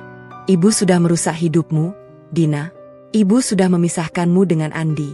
Ibu sudah mengusir keluarga baik itu dari rumah kita hanya karena harga diri. Padahal mereka datang dengan niat tulus. Padahal mereka tidak pernah merugikan kita sedikit pun. Ibu telah sombong, Dina. Dan lihatlah sekarang. Kita menjadi seperti ini. Rumah yang dulu ibu banggakan sekarang menjadi milik mereka. Ini karma, Dina. Ini benar-benar karma, ucap Ratna terseduh-seduh. Dina mendekati ibunya. Ia memeluk Ratna erat-erat. Ibu, jangan terus menyalahkan diri sendiri. Apa yang sudah terjadi biarlah menjadi pelajaran. Kita masih bisa meminta maaf. Kita masih bisa memperbaiki diri. Allah Maha Pengampun, Ibu. Ibu jangan menyerah seperti ini, ucap Dina berusaha menguatkan. Hartono yang mendengar dari kejauhan ikut mendekat. Ia duduk di samping Ratna dan menggenggam tangan istrinya. Ratna, Dina benar. Kita tidak boleh hancur seperti ini. Kita masih punya hidup. Kita masih bisa bekerja keras lagi. Yang penting kita sudah sadar akan kesalahan kita. Allah tidak akan menutup pintu maaf bagi hambanya yang bertobat, ucap Hartono lembut. Ratna menatap suaminya dengan mata sembab. Maafkan aku juga, Hartono. Aku sudah terlalu banyak menuntut. Aku sudah memaksamu hidup di luar kemampuanmu hanya karena aku ingin terlihat kaya di depan teman-temanku. Semua ini salahku. Kalau saja aku tidak sombong, mungkin kita tidak akan jatuh miskin seperti ini, ucap Ratna dengan penuh penyesalan. Hartono menggeleng. Bukan salahmu saja, Ratna. Aku juga ikut bersalah. Aku terlalu memanjakanmu. Aku tidak pernah berani berkata tidak. Aku membiarkanmu hidup dalam ilusi kemewahan padahal sebenarnya kita tidak sekaya yang kita tunjukkan. Kita berdua salah, Ratna. Tapi kita bisa belajar dari kesalahan ini, ucap Hartono bijak. Malam itu mereka bertiga berpelukan di ruang kontrakan yang sempit. Tidak ada kemewahan, tidak ada gengsi. Hanya ada keluarga yang akhirnya sadar bahwa harta bukanlah segalanya. Hanya ada manusia-manusia yang jatuh dan kemudian belajar untuk bangkit lagi dengan cara yang lebih baik. Keesokan paginya, Dina bangun lebih awal. Ia ingin mencari pekerjaan lagi untuk membantu perekonomian keluarga. Gajinya dari butik tidak cukup untuk memenuhi kebutuhan mereka bertiga. Ia harus cari tambahan. Ia harus bekerja lebih keras. Sebelum berangkat, ia menulis pesan di ponselnya. Pesan itu ditujukan untuk Andi. Ia sudah berganti-ganti pikiran puluhan kali, apakah akan mengirimnya atau tidak. Akhirnya ia memberanikan diri. Selamat pagi, Andi. Aku dengar kamu sekarang memiliki rumah yang dulu milik keluargaku. Aku tidak marah. Aku justru senang karena rumah itu sekarang berada di tangan orang yang baik. Aku hanya ingin meminta maaf. Untuk semua yang terjadi, ibuku sadar sekarang. Semuanya sadar. Maafkan kami, Andi. Semoga kamu bahagia dengan kehidupan barumu. Dina. Pesan itu ia kirim, lalu ia matikan layar ponselnya. Ia tidak berharap balasan. Ia hanya ingin melepaskan beban di hatinya. Di tempat yang sama, Andi baru saja selesai salat subuh ketika ponselnya bergetar. Ia membuka pesan dari Dina. Matanya membaca setiap kata dengan saksama. Hatinya bergetar. Air matanya menetes. Ia masih mencintai Dina. Itu tidak pernah berubah. Namun ia juga tahu bahwa hubungan mereka tidak akan pernah bisa kembali seperti dulu. Terlalu banyak luka. Terlalu banyak kenangan pahit yang menghalangi. Ia mengetik balasan. Terima kasih, Dina. Maaf sudah kuterima. Semoga kamu dan keluargamu baik-baik saja. Andi. Pesan singkat itu ia kirim. Lalu ia mematikan ponselnya dan memandang langit-langit kamar yang gelap. Hatinya terasa sesak. Ia menangis lagi. Tangis yang tidak bisa ia jelaskan. Bukan tangis bahagia. Bukan tangis sedih. Tapi tangis campur aduk dari semua perasaan yang selama ini ia pendam. Di luar jendela, matahari mulai terbit. Menyinari dunia dengan cahaya baru. Cahaya yang membawa harapan bagi mereka yang mau berubah. Cahaya yang membawa keadilan bagi mereka yang sabar. Dan cahaya yang membawa ketenangan bagi mereka yang ikhlas. Slamet dan Maryam mulai melihat perubahan pada anak mereka. Andi menjadi lebih tenang. Ia tidak lagi sering marah atau murung. Ia mulai sering tersenyum. Ia juga mulai sering menghabiskan waktu bersama orang tuanya di rumah kontrakan yang sederhana itu. "Nak, kamu baik-baik saja?" tanya Maryam suatu sore saat Andi sedang duduk di teras menemani ibunya yang sedang menjemur kerupuk. Andi mengangguk. "Iya, Bu. Andi baik-baik saja. Andi hanya sedang memikirkan banyak hal," ucap Andi. Maryam duduk di samping anaknya.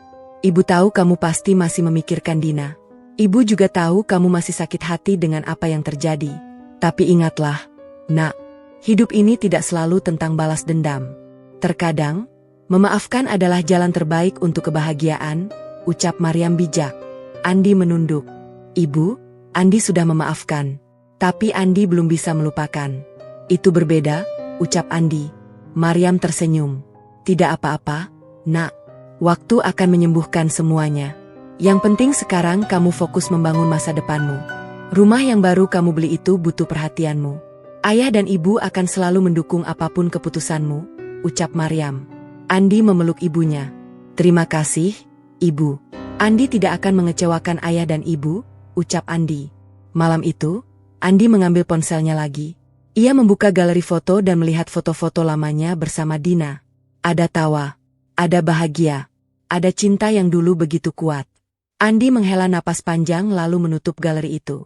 Ia memutuskan untuk fokus pada renovasi rumah yang baru ia beli. Rumah yang dulu menjadi saksi bisu penghinaan keluarganya. Kini akan ia ubah menjadi rumah yang penuh berkah.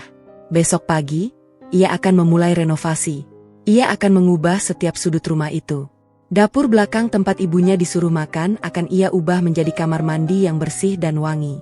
Ruang tamu yang dulu penuh dengan tamu-tamu sombong akan ia ubah menjadi tempat yang hangat untuk berkumpul bersama keluarga. Andi tersenyum tipis. Bayangan masa depan mulai terbentuk di kepalanya. Ia tidak tahu apakah Dina akan kembali ke dalam hidupnya atau tidak. Yang ia tahu, ia harus terus melangkah. Untuk dirinya sendiri. Untuk orang tuanya, untuk masa depan yang lebih baik. Renovasi rumah besar bekas milik keluarga Hartono dimulai pada awal bulan. Andi turun langsung mengawasi setiap proses pembangunan.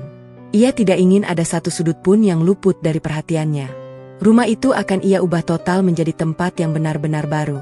Bukan hanya fisiknya, tetapi juga maknanya. Slamet dan Maryam awalnya ragu ketika Andi mengajak mereka melihat proses renovasi. Mereka masih belum bisa melupakan sepenuhnya rasa sakit yang mereka alami di rumah itu. Tapi Andi meyakinkan mereka bahwa rumah itu kini berbeda. Rumah itu sekarang milik keluarga mereka. Bukan milik keluarga Hartono lagi. "Ayah, Ibu, rumah ini sekarang milik kita. Tidak ada lagi yang perlu ditakuti. Tidak ada lagi yang perlu diingat dengan rasa sakit. Mari kita ubah kenangan buruk itu menjadi kenangan indah," ucap Andi sambil memegang tangan orang tuanya. Slamet menghela napas. Ia memandang rumah besar itu dari kejauhan. Dulu ia hanya boleh masuk ke dapur belakang yang kotor dan panas. Kini ia bisa masuk melalui pintu utama. Ia bisa duduk di ruang tamu yang megah. Ia bisa tidur di kamar yang nyaman. Semua karena kerja keras anaknya. "Ayah bangga padamu, Nak. Ayah tidak pernah menyangka kita akan sampai di titik ini," ucap Slamet dengan mata berkaca-kaca. Maryam menangis haru. Ia memeluk Andi erat-erat. "Ibu juga bangga, Nak. Ibu tidak pernah bermimpi bisa tinggal di rumah sebesar ini. Tapi yang lebih membuat ibu bahagia adalah kamu tetap rendah hati meskipun sekarang kamu punya segalanya," ucap Maryam. Renovasi berlangsung selama beberapa bulan. Andi mengganti hampir semua bagian rumah. Pagar besi hitam dengan ornamen emas yang dulu terlihat angkuh ia ganti dengan pagar putih sederhana yang ramah. Taman depan yang dulu hanya berisi tanaman impor mahal, ia ubah menjadi kebun sayur dan tanaman obat keluarga. Ruang tamu yang dulu dingin karena terlalu megah ia sulap menjadi ruangan yang hangat dengan perabotan sederhana namun nyaman. Satu ruangan yang paling mendapat perhatian khusus dari Andi adalah dapur belakang. Dapur kecil yang dulu menjadi tempat ibunya dihina. Ruangan sempit yang dulu panas dan pengap karena asap masakan. Tempat di mana air mata Maryam jatuh untuk pertama kalinya di rumah itu. Andi memerintahkan para pekerja untuk membongkar total dapur belakang itu. Dindingnya dirobohkan. Lantainya dikeruk. Semua sisa-sisa masa lalu yang pahit ia bersihkan. Ruangan itu kemudian ia bangun kembali menjadi sebuah kamar mandi yang bersih, wangi, dan indah. Dindingnya dilapisi keramik putih mengkilap.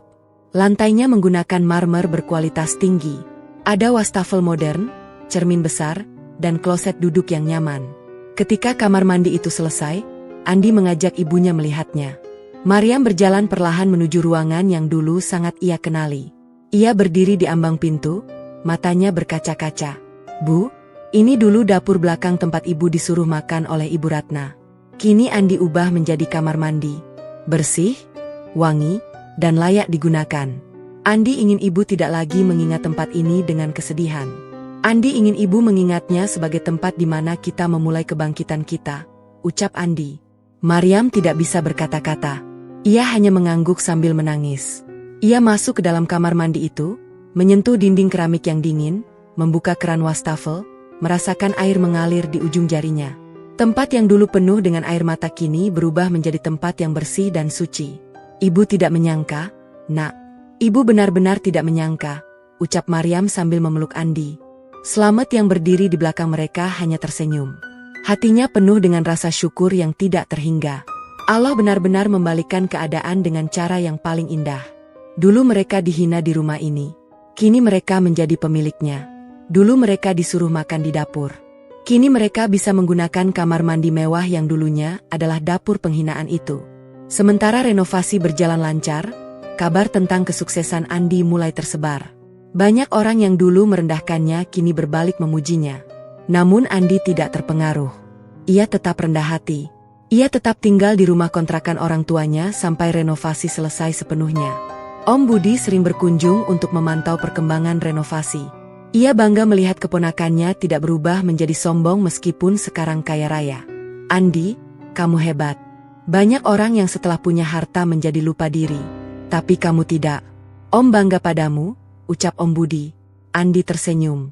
"Om, Andi belajar satu hal dari kejadian dengan keluarga Hartono. Harta bisa hilang dalam sekejap. Tapi hati yang baik akan tetap abadi. Andi tidak ingin menjadi seperti mereka. Andi ingin tetap menjadi Andi yang dulu.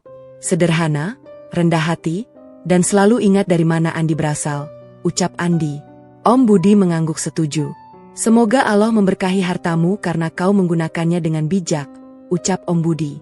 Di sisi lain, keluarga Hartono terus berjuang di kontrakan kecil mereka. Ratna sudah mulai terbiasa dengan rutinitas barunya. Setiap pagi ia bangun sebelum subuh untuk memasak nasi dan lauk sederhana. Setelah itu ia membantu Hartono berjualan nasi bungkus di depan rumah. Siang harinya ia mencuci pakaian dan membersihkan rumah. Sore harinya ia kadang membantu Dina yang sedang menjahit pesanan online. Ratna tidak pernah mengeluh. Ia justru merasa aneh karena selama ini ia tidak pernah merasakan kebahagiaan yang sebenarnya. Dulu ketika ia masih kaya, ia selalu gelisah. Takut hartanya habis. Takut status sosialnya turun. Takut tidak diundang ke pesta-pesta mewah. Sekarang setelah kehilangan segalanya, ia justru merasa lebih tenang. Tidak ada yang perlu ditakuti lagi. Tidak ada topeng yang perlu ia pakai di depan orang lain. Hartono juga mulai menikmati hidup barunya. Berjualan nasi bungkus mungkin tidak akan membuatnya kaya raya lagi. Tapi setidaknya ia bisa makan setiap hari. Ia bisa membayar kontrakan. Ia bisa menghidupi keluarga kecilnya dengan tangannya sendiri. Tanpa utang. Tanpa menipu. Tanpa menyusahkan orang lain. Dina adalah yang paling tegar di antara mereka bertiga. Setiap hari ia bekerja dari pagi hingga malam. Di butik tempatnya bekerja, ia mulai dikenal sebagai karyawan yang jujur dan rajin.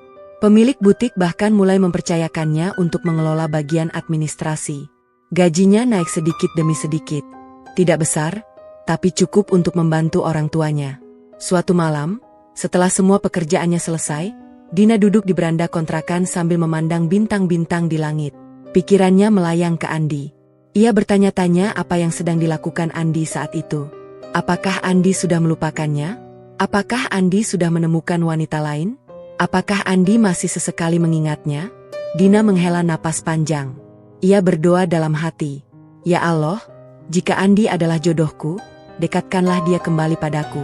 Jika bukan, berikanlah aku kekuatan untuk melupakannya. Dan berikanlah Andi kebahagiaan dengan siapapun yang engkau pilih untuknya. Amin. Ratna yang mendengar putrinya berdoa ikut terharu. Ia mendekati Dina lalu duduk di sampingnya. Dina, ibu minta maaf. Ibu sudah merenggut kebahagiaanmu. Ibu sudah memisahkanmu dengan Andi. Ibu egois, Dina. Ibu sangat egois, ucap Ratna dengan suara bergetar. Dina memegang tangan ibunya. Ibu, sudah. Jangan terus menyesali masa lalu. Apa yang terjadi tidak bisa kita ubah. Yang bisa kita ubah adalah masa depan. Mari kita berdoa bersama semoga Allah memberikan yang terbaik untuk kita semua, ucap Dina. Ratna mengangguk. Mereka berdua kemudian berdoa bersama di beranda kontrakan yang sempit itu. Langit malam bertabur bintang. Angin berhembus sejuk. Ada kedamaian yang sulit dijelaskan di hati mereka berdua. Di tempat yang berbeda, Andi juga sedang dalam perenungan yang sama. Setelah selesai menginspeksi renovasi, ia duduk di teras belakang rumah barunya. Kebun sayur yang ia tanam mulai tumbuh subur. Daun bayam hijau segar. Terong ungu bergelantungan. Cabai rawit merah kecil mulai muncul. Andi memejamkan mata. Ia membayangkan suatu hari nanti, ia akan tinggal di rumah ini bersama orang tuanya. Ia membayangkan ayahnya duduk di kursi goyang sambil membaca koran. Ibunya berkebun sayur sambil tersenyum bahagia. Dan mungkin, suatu hari nanti, ada Dina di sampingnya. Andi tersenyum. Ia tidak tahu apakah itu akan terjadi. Tapi ia tidak akan memaksa. Ia akan membiarkan waktu yang menjawab. Karena ia percaya bahwa Allah selalu punya rencana terbaik untuk hambanya yang sabar. Renovasi rumah mewah bekas milik keluarga Hartono terus berjalan. Andi tidak hanya fokus pada perubahan fisik bangunan, tetapi juga pada pengumpulan bukti-bukti tentang masa lalu yang kelam. Ia menyewa tim investigasi swasta untuk menelusuri lebih dalam tentang bisnis Hartono. Bukan karena dendam, tetapi karena ia ingin tahu kebenaran di balik semua yang terjadi pada ayahnya dulu. Slamet, ayah Andi, pernah bekerja sebagai mandor proyek di sebuah perusahaan kontraktor. Perusahaan itu bangkrut 15 tahun lalu karena ditipu oleh mitra bisnisnya. Slamet kehilangan semua tabungan pensiunnya. Keluarga yang tadinya berkecukupan jatuh miskin. Andi masih kecil saat itu, tapi ia ingat betapa sedihnya ibunya setiap malam. Andi tidak tahu bahwa mitra bisnis yang menipu perusahaan ayahnya itu adalah Hartono. Ia baru mengetahuinya setelah laporan dari tim investigasi swasta tiba di mejanya. Di sebuah ruang kerja sederhana di kantornya, Andi membuka map tebal berwarna coklat. Di dalamnya terdapat puluhan lembar dokumen, foto, dan rekaman percakapan. Semuanya mengarah pada satu nama, Hartono. Om Budi duduk di samping Andi. Wajahnya serius. Ini bukti yang kuat, Andi. Hartono memang terlibat dalam penggelapan dana proyek 15 tahun lalu. Perusahaan ayahmu bangkrut karena ulahnya. Dan yang lebih parah, Hartono juga melakukan hal yang sama pada banyak mitra bisnis lainnya, ucap Om Budi. Andi menggenggam kertas-kertas itu dengan tangan gemetar.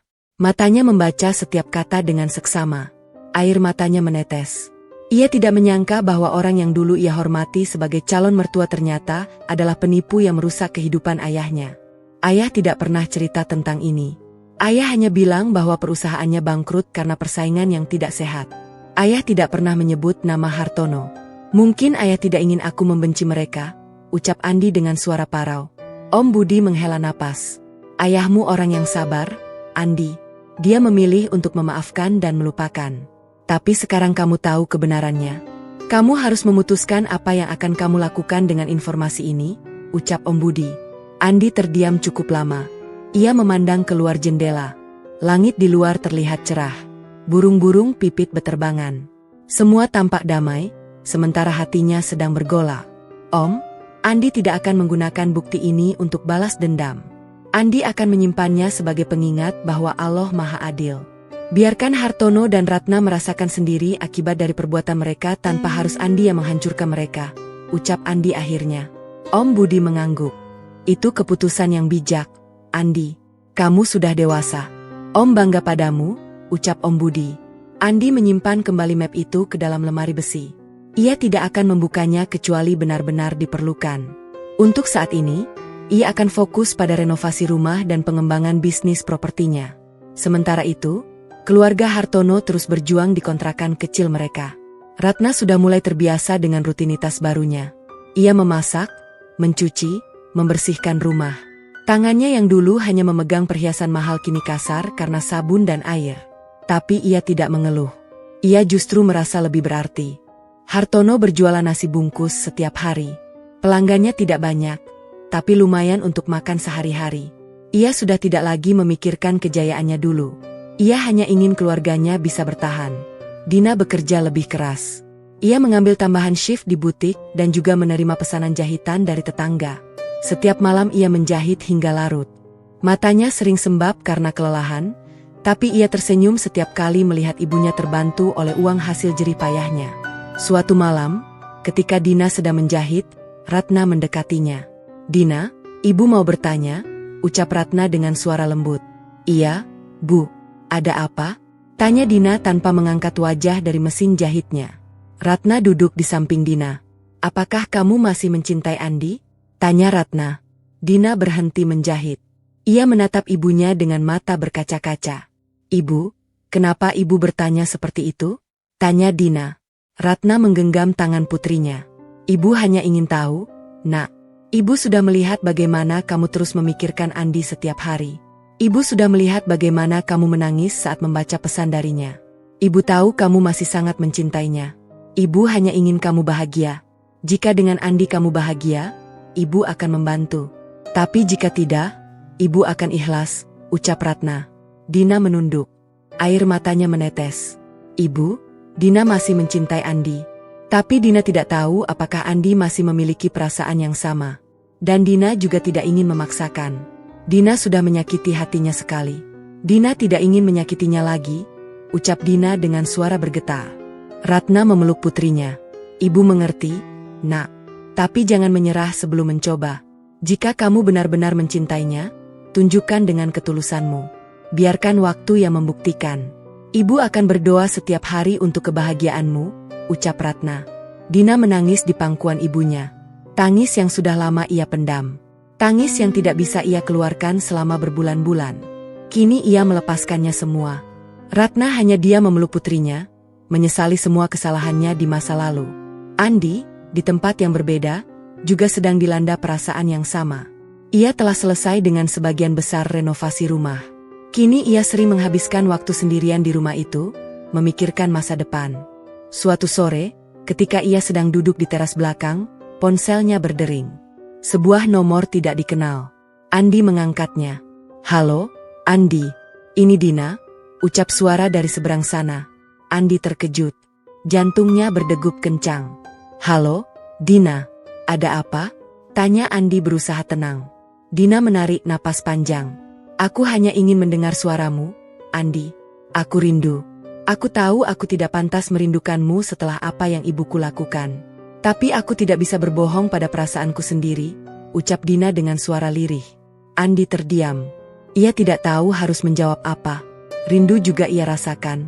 Tapi luka juga masih terasa. "Dina, aku juga merindukanmu. Tapi aku butuh waktu. Masih banyak luka yang perlu aku sembuhkan," ucap Andi akhirnya. Dina menangis di ujung telepon. "Aku mengerti, Andi. Aku akan menunggumu. Berapapun lama waktu yang kamu butuhkan, aku akan menunggu.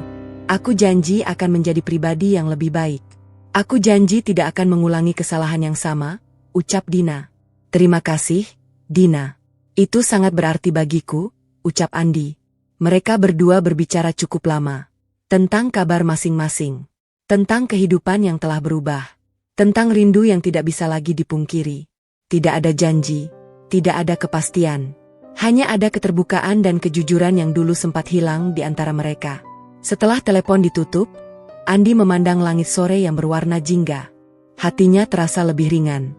Ia masih belum yakin apakah Dina adalah wanita yang tepat untuknya.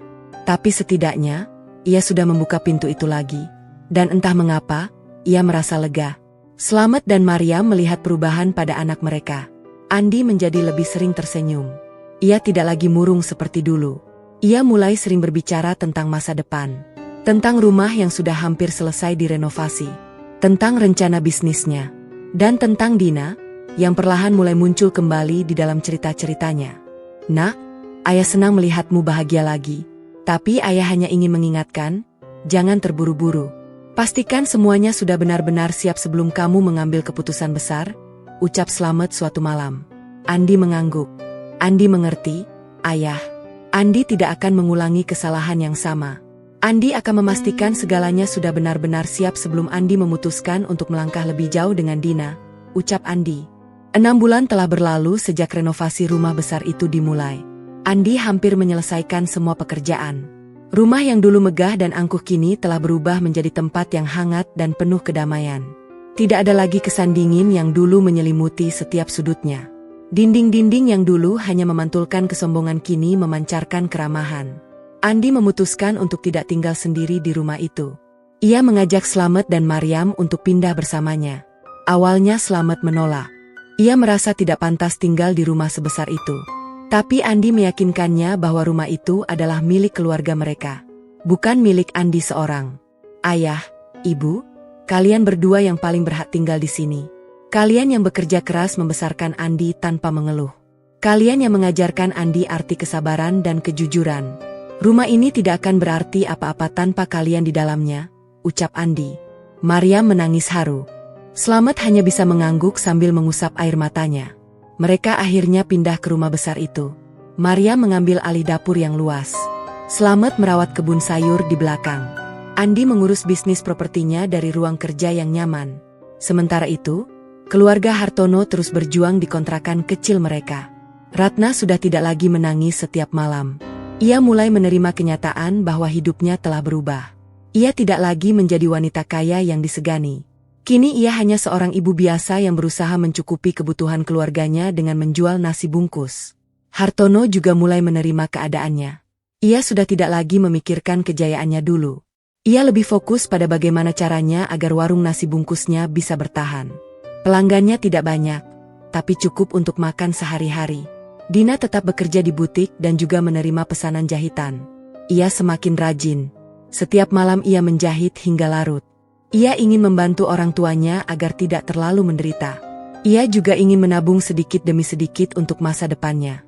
Suatu hari, Ratna mendengar kabar bahwa rumah mewahnya dulu telah selesai direnovasi. Ia juga mendengar bahwa Andi dan orang tuanya kini tinggal di sana. Hatinya terasa sesak. Bukan karena iri, tapi karena ia teringat bagaimana dulu ia memperlakukan keluarga Andi dengan sangat buruk di rumah itu. "Ibu Ratna, saya dengar rumah ibu dulu sekarang ditempati oleh keluarga Andi. Rumahnya menjadi sangat indah setelah direnovasi. Ibu tidak ingin melihatnya?" tanya seorang tetangga suatu sore. Ratna menggeleng. "Tidak, Bu. Saya tidak pantas kembali ke sana. Saya sudah berbuat terlalu banyak kesalahan di rumah itu. Lebih baik saya lupakan saja," ucap Ratna dengan suara lirih. Tetangga itu menghela napas. "Kasihan, Bu Ratna. Dulu ibu sangat kaya, sekarang begini. Tapi sudahlah, yang penting ibu sekeluarga masih sehat. Rezeki bisa dicari lagi," ucap tetangga itu lalu pergi. Ratna termenung. Ia memandangi langit sore yang mulai gelap. Pikirannya melayang ke masa lalu. Ke hari di mana ia dengan angkuhnya menyuruh Slamet dan Maryam untuk makan di dapur. Ke hari di mana ia tertawa sinis melihat motor butut mereka. Ke hari di mana ia mengusir mereka dari rumahnya. Kini rumah itu menjadi milik mereka. Dan ia sendiri tinggal di kontrakan sempit yang dindingnya terbuat dari batako setengah jadi.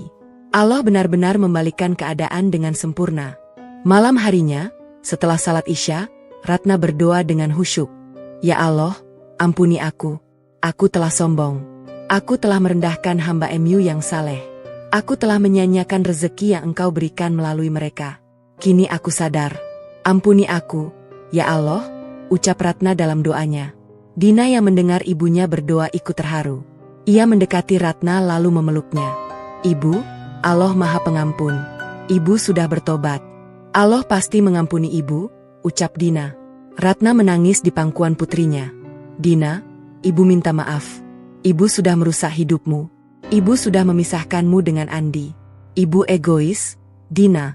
Ibu sangat egois," ucap Ratna. Dina mengusap rambut ibunya. "Ibu, jangan terus menyalahkan diri sendiri. Kita semua pernah salah. Yang penting kita mau belajar dan memperbaiki diri. Allah pasti akan memberikan yang terbaik untuk kita, ucap Dina. Sementara itu, Andi sedang duduk di teras belakang rumahnya. Ia memandang kebun sayur yang ditanami oleh ayahnya. Daun bayam hijau segar, terong ungu bergelantungan, cabai rawit merah kecil mulai muncul. Semuanya tumbuh subur. Pikirannya melayang ke Dina. Ia masih sering memikirkannya. Ia masih merindukannya.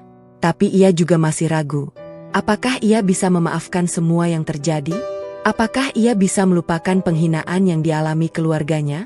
Apakah ia bisa menerima Dina kembali dengan sepenuh hati? Nak, kamu sedang memikirkan Dina? Tanya Maryam yang tiba-tiba muncul dari balik pintu. Andi tersenyum tipis.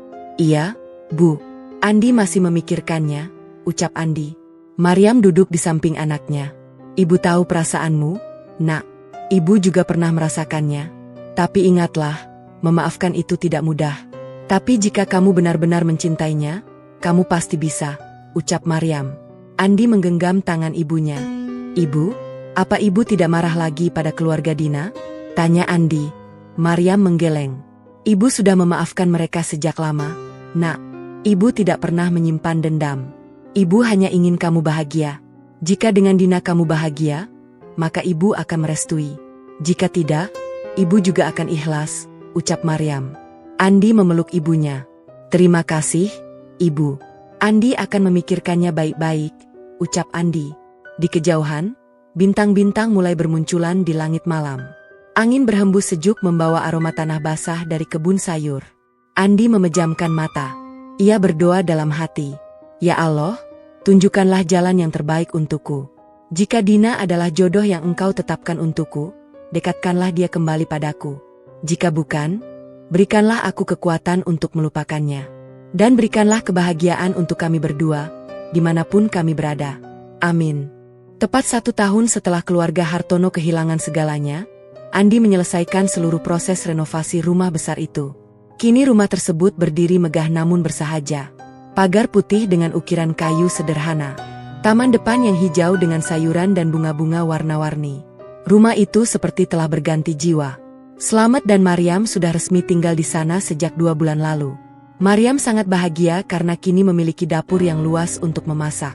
Slamet senang karena ada kebun sayur yang bisa ia rawat setiap hari. Andi memiliki ruang kerja di lantai atas yang menghadap ke pemandangan kota. Suatu pagi, Slamet duduk di teras belakang sambil menikmati kopi buatan Maryam. Pemandangan kebun sayur di depannya sangat menyegarkan mata. Daun bayam yang hijau segar bergoyang ditiup angin. Cabai rawit mulai berbuah lebat. Timun merambat di rambatan bambu yang ia buat sendiri. Pak Slamet, ada tamu, ucap Maryam dari dalam rumah. Slamet beranjak masuk. Di ruang tamu, seorang pria parubaya berdiri dengan sopan. Pria itu mengenakan kemeja batik lusuh dan celana bahan yang sudah agak pudar. Wajahnya tidak asing bagi Slamet. Pak Hartono, ucap Slamet terkejut. Hartono menunduk. Salam, Pak Slamet. Maaf mengganggu, ucap Hartono dengan suara lirih. Slamet mempersilakan Hartono duduk. Maria menyajikan teh hangat. Suasana terasa canggung namun tidak tegang. Slamet sudah tidak menyimpan dendam. Ia hanya penasaran apa tujuan Hartono datang ke rumahnya. Pak Hartono, ada apa gerangan? Tanya Slamet ramah. Hartono menghela napas panjang. Pak Slamet, saya datang bukan untuk meminta apapun. Saya hanya ingin meminta maaf. Saya dan istri saya sangat menyesali apa yang terjadi setahun lalu. Kami telah menghina Bapak dan keluarga. Kami telah berlaku sombong. Kami mohon maaf sebesar-besarnya, ucap Hartono dengan suara bergetar. Slamet tersenyum. Pak Hartono, saya sudah memaafkan Bapak dan Ibu sejak lama. Yang lalu biarlah berlalu. Sekarang kita fokus pada kehidupan masing-masing, ucap Slamet. Hartono mengusap air matanya. Terima kasih, Pak Slamet. Saya tidak menyangka Bapak semulia ini. Saya datang juga ingin mengucapkan selamat atas rumah baru Bapak. Rumah ini dulu milik kami. Tapi sekarang rumah ini jauh lebih indah dan terasa lebih hidup sejak Bapak sekeluarga tinggal di sini, ucap Hartono. Slamet mengangguk. Iya, Pak Hartono. Rumah ini memang sudah berubah. Kami tidak ingin mengingat masa lalu dengan kesedihan. Kami ingin mengisinya dengan kenangan indah bersama keluarga, ucap Slamet. Maryam yang mendengar pembicaraan itu dari dapur ikut terharu. Ia kemudian keluar dan menghampiri Hartono. "Pak Hartono, apakah Ibu Ratna dan Dina baik-baik saja?" tanya Maryam. Hartono mengangguk. "Alhamdulillah, Bu Maryam. Kami baik-baik saja. Kami tinggal di kontrakan kecil di pinggiran kota. Ratna sekarang berjualan nasi bungkus. Dina bekerja di butik dan juga menjahit pesanan online. Hidup sederhana, tapi kami bahagia," ucap Hartono. Maryam tersenyum. "Syukurlah. Kalau ada waktu, ajak Ibu Ratna dan Dina berkunjung ke sini. Kami akan senang menerima kalian," ucap Maryam. Hartono terkejut. "Apakah Bapak dan Ibu tidak keberatan? Kami sudah sangat keterlaluan kepada Bapak dan Ibu dulu," ucap Hartono. Slamet menggeleng. "Tidak ada yang perlu ditakuti, Pak Hartono. Di rumah ini, semua tamu sama. Tidak ada kursi khusus untuk orang kaya. Tidak ada dapur untuk orang miskin. Semua duduk bersama," ucap Slamet. Hartono menangis mendengar ucapan itu. Ia tidak menyangka bahwa keluarga yang dulu ia hinakan akan menerimanya dengan tangan terbuka. Ia menyesali semua kesombongannya dulu. Ia menyesali telah merendahkan orang-orang yang hatinya jauh lebih mulia darinya. Setelah Hartono pamit pulang, Slamet masuk ke dalam rumah dan menceritakan semuanya kepada Andi. Andi terdiam mendengar cerita ayahnya. Hatinya terenyuh. Ia membayangkan Dina yang sekarang bekerja keras di butik dan menjahit pesanan online. Ia membayangkan Ratna yang dulu sangat sombong kini berjualan nasi bungkus. "Ayah, Andi ingin mengundang mereka ke sini. Andi ingin mereka melihat bahwa rumah ini sudah berubah. Andi ingin Dina tahu bahwa Andi masih." Andi menghentikan ucapannya. Slamet tersenyum. "Bahwa kamu masih apa, Nah?" tanya Slamet. Andi menunduk malu. "Bahwa Andi masih mencintainya, Ayah." Tapi Andi tidak tahu apakah perasaan itu masih bisa diterima setelah semua yang terjadi, ucap Andi. Slamet menepuk pundak anaknya. "Cinta tidak mengenal waktu, Nak. Jika kamu masih mencintainya, dan dia masih mencintaimu, maka tidak ada yang bisa menghalangi. Kecuali kesombongan dan gengsi yang tidak perlu. Lepaskan itu semua, Nak. Kejarlah kebahagiaanmu," ucap Slamet. Andi memeluk ayahnya. "Terima kasih, Ayah. Andi akan mengundang mereka minggu depan. Andi ingin kita semua duduk bersama di ruang tamu ini. Seperti keluarga," ucap Andi. Minggu berikutnya, undangan dari Andi sampai ke tangan keluarga Hartono. Ratna terkejut. Ia tidak menyangka akan diundang ke rumah yang dulu adalah miliknya. Dina juga terkejut. Jantungnya berdegup kencang saat membaca undangan itu bertuliskan nama Andi sebagai pengundang. "Ibu, kita harus datang. Ini adalah kesempatan kita untuk meminta maaf secara langsung. Ini juga kesempatan Dina untuk bertemu Andi lagi," ucap Dina. Ratna mengangguk. "Ibu setuju, Nak. Kita akan datang. Kita akan datang dengan hati yang rendah hati. Kita akan meminta maaf dan berterima kasih," ucap Ratna. Hartono memeluk istri dan putrinya. "Kita akan datang sebagai keluarga. Tidak ada lagi kesombongan. Tidak ada lagi kepalsuan. Kita akan datang apa adanya," ucap Hartono. Hari yang dinanti pun tiba. Keluarga Hartono berdiri di depan pagar putih sederhana rumah Andi. Ratna memandang rumah itu dengan perasaan campur aduk. Dulu pagarnya hitam dengan ornamen emas yang angkuh. Kini pagarnya putih, ramah, dan bersahaja. Dulu tamannya hanya berisi tanaman impor mahal yang terawat rapi tapi terasa dingin. Kini tamannya dipenuhi sayuran dan bunga-bunga warna-warni yang hidup dan segar. Ratna terharu melihat perubahan itu. "Ini benar-benar rumah yang berbeda," ucap Ratna pelan. Dina mengangguk. "Iya, Bu. Rumah ini sekarang terasa lebih hangat. Lebih hidup," ucap Dina. Mereka masuk melewati pagar. Andi sudah menunggu di teras depan bersama Slamet dan Maryam. Semua tersenyum ramah. Tidak ada lagi kekakuan seperti pertemuan pertama mereka di rumah ini dulu. Yang ada hanyalah kehangatan dan ketulusan. "Selamat datang di rumah kami," ucap Andi sambil membuka pintu lebar-lebar. Ratna, Hartono, dan Dina masuk. Ratna tidak bisa menahan haru. Air matanya jatuh. Ia memeluk Maryam erat-erat. "Bu Maryam, saya minta maaf. Saya sudah sangat keterlaluan kepada ibu dan keluarga. Saya mohon maaf sebesar-besarnya," ucap Ratna terseduh. Maryam membalas pelukan itu dengan hangat. "Bu Ratna, saya sudah memaafkan ibu sejak lama. Yang lalu biarlah berlalu. Sekarang kita berkumpul di sini sebagai keluarga," ucap Maryam. Slamet mempersilakan semua duduk di ruang tamu. sofa yang empuk, meja kayu yang sederhana, hiasan dinding berupa ukiran kaligrafi yang indah. Ratna duduk di samping Maryam. Hartono duduk di samping Slamet. Dina duduk di samping Andi. Untuk pertama kalinya setelah sekian lama, mereka semua duduk bersama dalam damai. Tidak ada lagi sekat antara kaya dan miskin.